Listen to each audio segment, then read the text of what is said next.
back with another video. Today I'm talking about cryptocurrency use cases and how elusive this has been since cryptocurrency has become pretty mainstream at this point. Everybody knows what Bitcoin is. At this point, almost everybody knows what Ethereum, or at least has heard of Ethereum. They don't really know what it is, but anyways. Now, this is part of the reason why I like Bitcoin a lot, because it has a clear vision of what it's trying to be, at least in my eyes, and that is a store of value, potentially a money, but I think most, even Bitcoiners, agree that it's not the best money at this point. You can't really buy a cup of coffee with it very easily. So at this point, it's a store of value. It's similar to gold. But the other cryptocurrencies, which are much more complicated, much more ambitious, I would say, in their scope, they don't really have any sticky use cases at this point. And I don't think you could call them a store of value similar to Bitcoin for many reasons. They don't have as clear monetary policy. They're not as decentralized, meaning they can change a lot. So there's lots of reasons why they're not as good store values, in my opinion. And the things that they're trying to be haven't really stuck around too much. So the biggest one being DeFi, decentralized finance. This really started off with Uniswap, I believe, at least as the first successful version of DeFi. And there's definitely some stickiness to it, but a lot of it was really just gimmicky and unsustainable yields. Even Terra Luna was a good example of how DeFi has been unsustainable to this point. And that one didn't even have that high of a yield.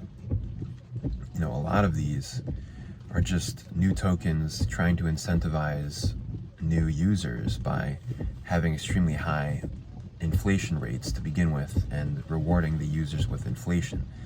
But this isn't sustainable. They can't keep up this level of inflation. So DeFi, in my eyes, isn't fully solidified as something that will be really big. I do think it will be, but it won't be in the form that we had in the last bull market with these unsustainable yields. And then we've got gaming, which again, it suffers from the exact same issue where it got really big, but it wasn't in a sustainable way. The biggest one, I believe, was Axie Infinity, which at first everybody was getting rich, but again, similar to DeFi, a lot of it was based on these emissions, this inflation of the native token that was unsustainable. And once there was too many users, and once the inflation lowered, it no longer became this attractive game, this attractive way of making money. So I do still think there's potential as well in gaming, but it won't be in the form of what we've seen so far. We actually need a game, which I don't think we've had yet, that has blockchain implementation that's actually fun to play. It can't just be this gimmicky, make money, and eventually it's not sustainable. Really, the people who make the money are the people who adopt it very early, who find it very early. That's not sustainable. It needs to be a fun game. And then we've got the one that really came out of nowhere in my eyes, which is NFTs. And honestly, this one has been the stickiest in my eyes. Now, I know that the volume is down huge, but in Solana, it's still doing really well. I don't really know the numbers, but I just know that NFTs on Solana are still doing, pretty well.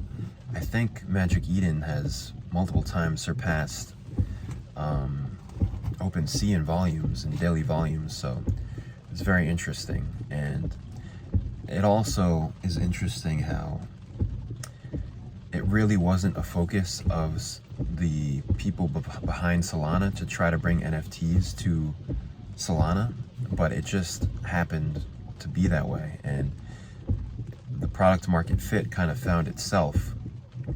And so this is really interesting to me, how it just came out of nowhere. And because if you listen to Anatoly, the founder of Solana, his idea behind Solana really was pure DeFi, making Solana very scalable so that it could basically do everything but more of traditional finance.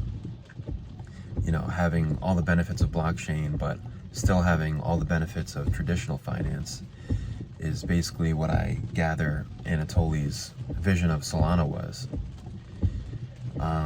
But at this point, it hasn't even been one of the major DeFi chains, but NFTs has just exploded on it. So it's interesting.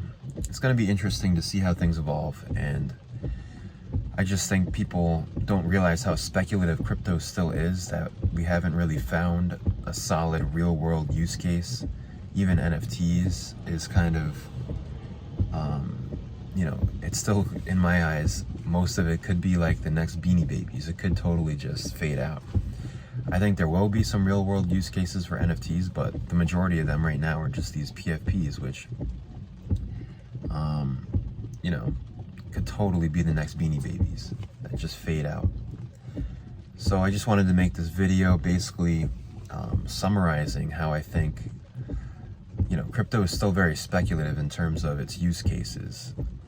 This is why I like Bitcoin, because I really think the digital gold use case is real, especially when you consider how it's the most decentralized,